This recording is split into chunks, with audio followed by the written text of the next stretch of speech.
It's a done deal. After their affair, Amy Robach and TJ Holmes are not anticipated to return to GMA3. An option has been chosen. TJ Holmes and Amy Robach have permanently left the air. They won't return to Good Morning America's third house after their break, several sources told Us Weekly. About Robach, 49, and Holmes, 45, a source tells us that Amy and TJ are out. A decision has been taken. The network is talking with them over their announcement and leave deals, despite the fact that they were both married to their respective partners, and that images of the co-anchors cuddling up together in November 2022 had surfaced. They were initially fired from the program a week later. Despite the fact that they were both married to their respective partners, and that images of the co-anchors cuddling up together in November 2022 had surfaced, they were initially fired from the program a week later. After 12 years of marriage and sharing a daughter, Sabine, with his now-divorced wife Marilee Fiebig, 45, Holmes filed for divorce from her 1 month later. From his first marriage to Amy Ferson, the former CNN correspondent is also the father of son Jaden and daughters Brianna. After the infidelity revelation,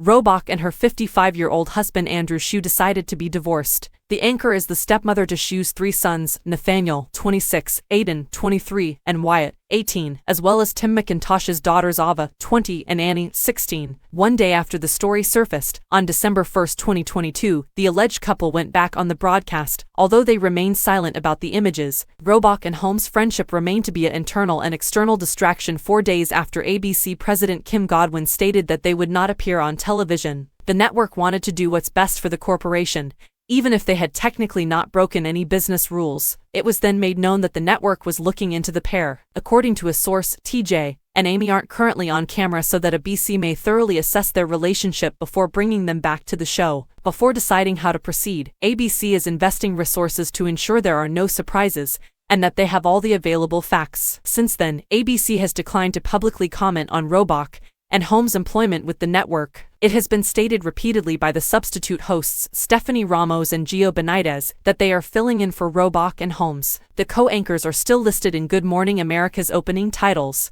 The co-anchors have not been terminated from the news program, according to a source close to Holmes, but ABC is still looking into their relationship. No discussions concerning their future are taking place. The insider claims that ABC is wrapping up their probe. There are still open channels of communication and more discussions about what will happen, even if it is unlikely they will return in the capacity they were in. The longer time passes, the less probable it is they will return. If there is a lawsuit, it appears that the 2 co-anchors who are now lovers have retained attorneys. An inside source told Us Weekly that the ABC stars' romance blossomed from a deep friendship, adding that their work vacations away together pushed them even closer. During their break, Robach and Holmes' relationship only deepened. Robach and Holmes were seen cuddling close to one another at the Atlanta airport on December 26, 2022. Then, a few days later, the couple was seen kissing while on vacation in Miami. Chris Harrison, the former Bachelor host, provided his opinions on the infidelity scandal as a former employee of ABC and offered to provide his lawyer's contact information if necessary. "I have many strong feelings on this. This is personal," stated 51-year-old Harrison on the first episode of his podcast, The Most Dramatic Podcast Ever, which debuted on January 16.